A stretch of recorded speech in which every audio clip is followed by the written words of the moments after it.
Hello friends, welcome to Nitish family. இன்னைக்கு பார்க்க போகிற வீடியோ அப்படின்றது ஜூன் மந்த் வெயிட்லாஸ் சேலஞ்சில் 28th டே விளாக் தான் பார்க்க போகிறோம். வாங்க வீடியோக்குள்ளே போகலாம். எப்பயும் போல் இன்னைக்கு காலையில் நம்ம வெயிட் செக் பண்ணிடலாம். இன்னைக்கு என்னோட வெயிட் அப்படின்றது 56.300 கிராம் இருக்கேன். நேற்றுக்கு என்னோட வெயிட் அப்படின்றது 56.400 கிராம் இருந்தேன். 100 கிராம் குறைஞ்சிருக்கேங்க. ஓகே, ரொம்ப ஹாப்பி. பார்க்கலாம் இந்த ஒரு 5 நாளுக்குள்ளே நான் 300 கிராம் குறைச்சி 55 டார்கெட் பண்ணுறேனா அப்படின்ட்டு. வாங்க எப்பயும் போல் விளாக் பார்க்கலாம். காலையில் மணி 5:15 ஆகுது. ஆம்லா ஜூஸ் தான் எடுக்கிறேன். 1/4 கிளாஸ் ஆம்லா ஜூஸ்னா 3/4 கிளாஸ் வார்ம் வாட்டர் எடுத்திருக்கேன். அப்புறம் ஒரு சிஸ்டர் கேட்டாங்க, உங்களுக்கு மட்டும் ஆம்லா ஜூஸ் பயங்கர டார்க் கலராக க்ரீன் கலராக இருக்குது, பட் என்னது மட்டும் கலர் மாறுது அப்படின்றீங்க. நான் கருவேப்பிலை நிறையா போடுவேன். 1/4 கிலோ நெல்லிக்காய் அப்படின்றது ஒரு 10-12 நெல்லிக்காய் தான் வரும். ஆனால் கருவேப்பிலை அப்படின்றது 1/4 கிலோ அப்படின்னா என்னென்னா நிறைய 3 கைப்பிடி அளவுக்கு கருவேப்பிலை போடுவேன். அதனால கலர் நல்லா டார்க் கலராக தெரியுது. ஆனால் நெல்லிக்காய் கலர் சேஞ்ச் கொடுக்க தான் செய்யும். மேக்ஸிமம் 10 days அதுக்கு மேலே வச்சுருக்க வேண்டாம். அதுவுமே நம்ம உள்ளே ஸ்டோர் பண்ணி தான் வச்சுக்கணும். கலர் சேஞ்ச் ஆக தான் செய்யும், அதனால ஒன்றும் கிடையாது. பட் உங்களுக்கு டேஸ்ட் சேஞ்ச் ஆனால் தான் அதை எடுக்கக்கூடாது. காலையில் ஃபஸ்ட்டாக எடுக்கிறது ஆம்லா ஜூஸ் தான் எடுக்கிறேன் நான். காலையில் மணி 8:30 ஆகுது. இன்னைக்கு காலையில் பழங்கள் எதுவும் ஜூஸ் எடுக்கல. அதுக்கு பதிலாக பப்பாளி பழத்தை கட் பண்ணி அப்படியே சாப்பிட்றதுக்காக வச்சுருக்கோம். அது கூட கம்பு கூழ். கம்பு நான் எடுக்கிறது நாங்கள் சின்ன அளவாக தான் எடுப்பேன் கம்பு. அது கூட தண்ணி மோர் சேர்க்கும்போது கொஞ்சம் நிறையா தெரிஞ்ச மாதிரி இருக்கும் உங்களுக்கு. இது நிதிஷ்க்கு, இது எனக்கு. ஸோ காலையில் டிஃபன் அப்படின்றது கம்பங்கூழும் அது கூட தொட்டுக்கிறதுக்கு பப்பாளி பழம் எடுத்திருக்கேன். சில சமயம் வேர்க்கடலை எடுத்துக்குவோம், ரொம்ப சூப்பராக இருக்கும் வறுத்த வேர்க்கடலை. அந்த மாதிரி எடுத்துக்கலாம். வெயிட் லாஸில் இருக்கவங்க அப்பெல்லாம் வடகம் இந்த மாதிரி எடுக்காமல் ஹெல்த்தியாக எடுத்துக்கோங்க. முளைக்கட்டின பச்சை பயிறு அந்த மாதிரி எடுத்துக்கோங்க. ஸோ இன்றைக்கி மார்னிங் கம்பங்கூழும் பப்பாளி பழமும். மத்தியானம் சாப்பிட்ற சாப்பாட்டுக்கு ரைஸோட அளவு கரெக்டாக சொல்லுங்கக்கான்னு. நீங்கள் ரைஸ் 100 கிராம் தான் எடுக்கணும். உங்ககிட்ட இந்த மாதிரி வெயிட் மிஷின் இருந்தால் நீங்கள் வெயிட் போட்டு எடுத்துக்கலாம். இது நம்ம சாப்பிட்ற சாப்பாடை அளக்கிறதுக்குரிய வெயிட் மிஷின் தான். அமேசானில் கூட இருக்குது. நான் வாங்கினது 300 சம்திங் தான். இது ஆன் பண்ணி பாத்திரம் வச்சோம்னா பாத்திரத்தோட வெயிட் இருக்கும். திருப்பி நம்ம டேக் அமுக்கணும் அப்படின்னா 0 ஆயிரும். இப்போ 0 ஆனதுக்கப்புறம் நம்ம ரைஸ் போடலாம். 100 கிராம் ரைஸ் அப்படின்றது இந்த பவுலுக்கு அரை பவுல் தான் வரும். அப்போ நீங்கள் கணக்கு வச்சுக்கிறது இந்த மாதிரி ஒரு பவுல் எடுத்துக்கிட்டீங்க அப்படின்னா இது பெரிய பவுல். இந்த பவுலுக்கு அரை பவுல் தான் வரும். இல்லைன்னா இதை விட சின்ன பவுலாக குலோப்ஜான் பவுல்னு சொல்லுவாங்க. அந்த சின்ன பவுலுக்கு ஒரு பவுல் எடுத்துக்கலாம். இதில் நீங்கள் அரை பவுல் சாதம் எடுத்தீங்க அப்படின்னா கிட்டத்தட்ட 2.5 பவுல் காய்கறிகள் எடுக்கணும். அதுதான் வெயிட் லாஸில் கரெக்டாக இருக்கும். இப்போ 100 கிராம் அப்படின்றது இது 120 கலோரி ஆயிரும். அதனால் நம்ம ஒரு நாளைக்கு ரைஸ் அப்படின்றது வெயிட் லாஸில் இவ்வளோ தான் எடுக்கணும். இல்லை அதிகமாக ஜென்ஸ் அப்படின்ற போது ஒரு 150 கிராம் எடுப்பாங்க. அவங்களுக்கு இந்த பவுலுக்கு ஒரு பவுல் எடுத்துக்கலாம். ரொம்ப ஓவர் வெயிட்டாக இருக்கவங்க எடுத்தனுமே இந்த அளவுக்கு குறைக்க வேணாம். இந்த பவுலுக்கு ஒரு பவுல் எடுத்துக்கோங்க. அதுக்கப்புறம் கொஞ்சம் கொஞ்சமாக குறைச்சிடுவாங்க ரைஸை. உங்களோட வெயிட் லாஸும் அதுக்கு தகுந்த மாதிரி கரெக்டாக இருக்கும். இன்றைக்கி எங்கள் வீட்டில் மதியான சாப்பாடாக மீன் தான் நான் எடுக்க போகிறேன். நான் மீன் சாப்பிட மாட்டேன். ஆனால் வெயிட் லாஸ்க்கு வந்ததுக்கப்புறம் தான் மீன் சாப்பிட ஆரம்பித்தேன். அதுவும் 2 பீஸ் மீன் எடுத்துருக்கேன். வெயிட் லாஸில் இருக்கவங்களும் ஒரு 2 பீஸ் 3 பீஸ் அந்த மாதிரி எடுத்துக்கோங்க. கணக்காக எடுத்தீங்கன்னா 150 கிராம் எடுக்கலாம். அது மாதிரி ரைஸ் 100 கிராம் எடுக்கிறேன். ரசம் ஒரு பெரிய கிளாஸ். இந்த கிளாஸ் 200 ml வரும். இந்த கிளாஸ்க்கு ஒரு கிளாஸ் ரசம் எடுக்கிறேன். ஸோ மத்தியான சாப்பாடாக எடுக்கிறது நான் இதான் எடுக்கிறேன். சில சமயம் இது பத்தாது எனக்கு பசிக்குது அப்படின்றவங்க ஒரு முட்டை எடுத்துக்கோங்க. வெங்காயம் நிறையா போட்டு, குடமிளகா நிறையா போட்டு, ஒரு ஆம்லேட் மாதிரி போட்டு ஒரு முட்டை போட்டு பண்ணும்போது நல்லா ஃபில்லிங்காக இருக்கும். அப்படின்னும்போது உங்களுக்கு வெயிட் லாஸில் நம்ம சாப்பிடாம இருக்கும் அப்படின்ற ஃபீலிங் வராது. அதே மாதிரி நான் இது நாள் வரைக்கும் போட்டிருக்கேன். நீங்கள் சாப்பாடை பாருங்களேன். மத்தியானம் லஞ்சு பார்த்தீங்கன்னா சாதம் கம்மியாக தான் இருக்கும். ஆனால் காய்கள் அப்படின்றது நான் நிறையா செய்வேன். நீங்கள் ஒரு காய் செஞ்சாலும் சரி, 2 காய் செஞ்சாலும் சரி, காய்களை நிறையா வச்சு சாப்பிட்டுக்கோங்க. உங்கள் வீட்டில் டெய்லி 3 காய் தான் செய்யணும்னு அவசியம் கிடையாது. உங்கள் வீட்டில் ஒரு காய் செஞ்சாலும் நீங்கள் கொஞ்சம் நிறையா வச்சுக்கோங்க. காயை விட சாதம் கம்மியாக இருக்கணும், அதுதான் கணக்கு. அதை நான் வச்சுட்டு சாப்பிடுங்க. இப்போ நான் மத்தியான சாப்பாடு எடுக்கிறது அப்படின்றது 1 மணிக்கு எடுக்கிறேன். இன்றைக்கி காலையில் வாக்கிங் போனேன். காலையில் வாக்கிங் போயிட்டு வந்துட்டு நாங்கள் மீன் அப்படின்ற போது இன்றைக்கி நாங்கள் சங்கரா மீன் தான் வாங்கிட்டு வந்தோம். காலையில் வாக்கிங் டைம் அப்படின்றது 5:30க்கு போயிட்டு வீட்டுக்கு வரும்போது 7:20 ஆயிடுச்சு. ஏன்னா மீன் வாங்கிட்டு வர கொஞ்சம் லேட் ஆயிடுச்சு. அதே மாதிரி ஈவினிங் டயத்துலையும் வாக்கிங் போனேன். வெளியே தான் வாக்கிங் போனோம். வாக்கிங் போயிட்டு வரும்போது ஈவினிங்கும் அதே டைமிங் தான். 1.5 மணி நேரம் 10,000 ஸ்டெப்பை ஓரளவுக்கு நான் ஃபினிஷ் பண்ணிட்டேன். ஃபினிஷ் பண்ண இன்னைக்கு மொத்தமாக நான் வாக்கிங் ஸ்டெப் நடந்தது அப்படின்றது 20,212 ஸ்டெப் நடந்திருக்கேன். ஸோ டிஸ்டன்ஸ் அப்படின்றது 15.5 கிலோமீட்டர் நடந்திருக்கேன். கலோரி பேனிங் அப்படின்றது 411. ஸோ இன்னைக்கு வாரத்தில் 7வது நாள் அப்படின்றதுனால இன்னைக்கு வாட்டர் ஃபாஸ்டிங் எதுவும் நான் இருக்கல. இந்த வாரம் எக்ஸசைஸ் நான் கண்டினியூவாக 6 நாள் பண்ணதுனால 7வது நாள் சண்டே நான் ரெஸ்ட் எடுத்துக்கிட்டேன். ஸோ வாரத்தில் ஒரு நாள் கண்டிப்பாக ரெஸ்ட் எடுத்துக்கோங்க. எக்ஸசைஸ் தேவையில்ல. அதுக்கு பதிலாக நான் வாக்கிங் போயிட்டு வந்துட்டேன். இன்னைக்கு 7th டே சேலட்டுக்கு நம்ம பார்க்க போது ராஜ்மா சேலட் தான் பார்க்க போகிறோம். ராஜ்மா அப்படின்றது நான் வந்து 200 கிராம் எடுத்திருக்கேன் 3 பேத்துக்கு.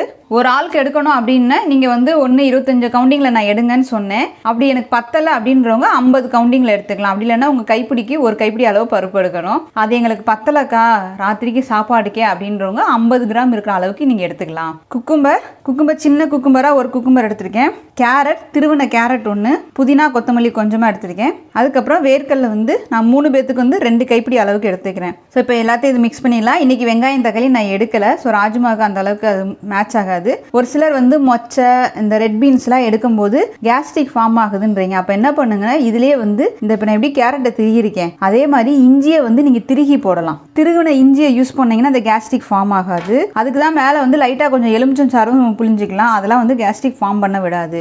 இப்போ வந்து நீங்கள் பருப்பு வந்து 25 கிராம் எடுத்தீங்கன்னா வெள்ளரிக்காய் வந்து 50 கிராம் எடுங்க. அப்படின்ற போது செமிச்சிரும், கேஸ்ட்ரிக் ஃபார்ம் ஆகாது. அதுக்கு தான் திரும்ப நான் என்ன சொல்கிறேன்னா பருப்பு ஐட்டங்கள் எடுக்கும்போது வெள்ளரிக்காவும் சேர்த்து எடுங்கன்னு சொல்கிறது காரணமே அதுதான். இப்போ நம்ம வந்து சாலட்டை மிக்ஸ் பண்ணிடலாம். கொத்தமல்லி தலை போட்டுடலாம். கொத்தமல்லி புதினா 2 சேர்த்து, கேரட் வேர்க்கடலை வெள்ளரிக்காய் தேவையான அளவு உப்பு போட்டுக்கோங்க. அது மாதிரி ராஜ்மா வந்து காலையிலேயே நான் ஊற வச்சுட்டு குக்கரில் ஒரு 3 விசில் அளவுக்கு வேக வச்சு தான் எடுத்து வச்சுருக்கேன். வேக வைக்கும்போது லைட்டாக உப்பு போட்டுக்கோங்க. வெறும் மிளகா பொடி ஒரு 1/4 டீஸ்பூனுக்கு போட்டுக்கோங்க உங்கள் காரத்துக்கு தகுந்த மாதிரி. மிளகுத்தூள் ஸ்ப்ரெட் பண்ணிக்கோங்க. மிளகா பொடி எனக்கு ரொம்ப காரமாக இருக்குது அப்படின்றவங்க நீங்கள் மிளகுத்தூள் கூட ஸ்ப்ரெட் பண்ணிக்கலாம்.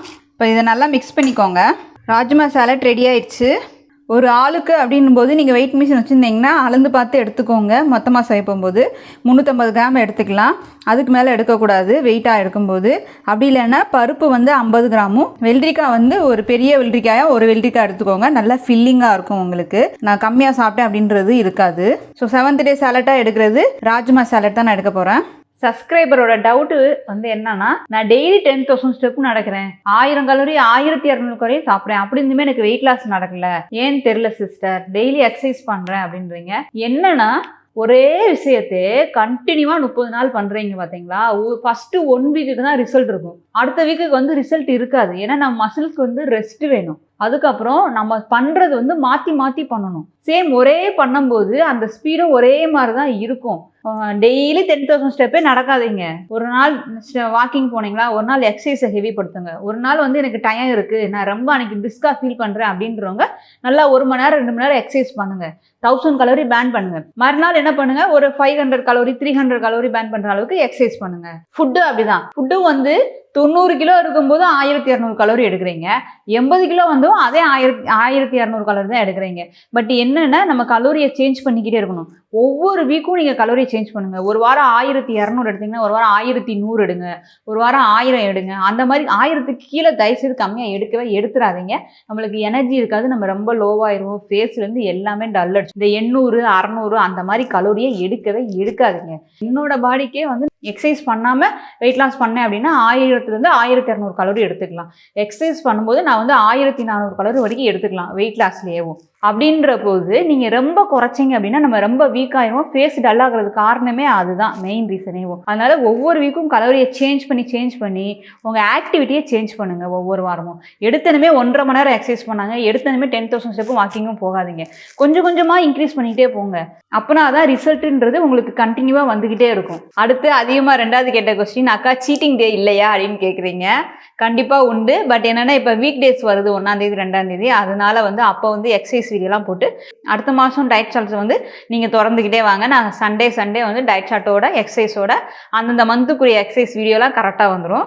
சீட்டிங் டேன்றது வர்ற சாட்டர்டே சண்டேல தான் சீட்டிங் டே. ஏன்னா நானே சமைச்சு நானே சீட்டிங் டேன்றது கொஞ்சம் எனக்கு போர் அடிக்குது. இன்னொன்று நான் நான்வெஜ் அப்படின்றது ரொம்ப விரும்பி சாப்பிட மாட்டேன். அதனால நான் இந்த வட்டம் நிதிஷ் அப்பாட்ட என்ன சொல்லியிருக்கேன்னா, சென்னைக்குள்ளே சிட்டிக்குள்ளலாம் நான் சுற்றி பார்த்ததே கிடையாது, ரேரு தான்.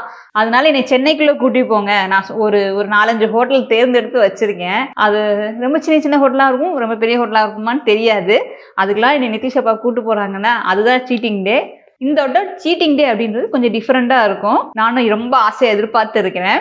இந்த 4th வீக் அப்படின்றது நான் வந்து சாலட் வந்து 6 மணிக்கே சாப்பிட்ற மாதிரி சொல்லியிருந்தேன். 6 மணிக்குள்ளே நான் என்னோட ஃபுட்டை வந்து நான் ஃபினிஷ் பண்ணியிருக்குவேன் அப்படின்னு சொல்லியிருந்தேன். ஸோ நான் சூப்பராக அதை ஃபினிஷ் பண்ணிட்டேன் இந்த வீக் சேலஞ்சை. நெக்ஸ்ட் வீக் அப்படின்றது மண்டேலேருந்து ஃப்ரைடே வரைக்கும் மத்தியான சாப்பாடு அப்படின்றது ஒன்லி பாயில்டு வெஜிடபிள் தான் நான் எடுக்க போகிறேன். ஸோ அதுதான் வந்து நான் உங்ககிட்ட சொல்லலான்னு இருக்கேன். பாயில்டு வெஜிடபிள் அப்படின்ற போது சொரக்காய், பீக்கங்காய், வெண்பூசணி, சக்கரை பூசணி, அதுக்கப்புறம் காலிஃப்ளவர், முட்டைக்கோஸ், முள்ளங்கி, இந்த மாதிரி காய்கள் எடுத்து வேக வச்சு சாப்பிடும்போது கொஞ்சம் வெயிட் லாஸும் ஃபாஸ்ட்டாக இருக்கும். அதே நேரத்தில் நம்மளோட லிவரோட ஃபங்க்ஷனும் இன்க்ரீஸ் ஆகும். குடல் லிவரை சுத்தம் பண்ணுறதுக்கும் வேக வச்ச காயாக இருக்கும்போது பச்சை காய் வெயிட் லாஸ் ஆகுமே அப்படின்னு ஒரு சிலர் கேட்பீங்க.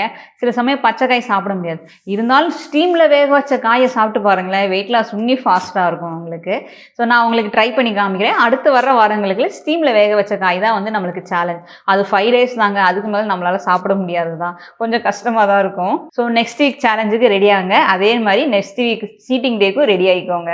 டே 28ஓட எக்ஸசைஸ் இல்லைங்க, வாரத்தில் ஒரு நாள் எக்ஸசைஸ் அப்படின்றது நம்ம பண்ணக்கூடாது.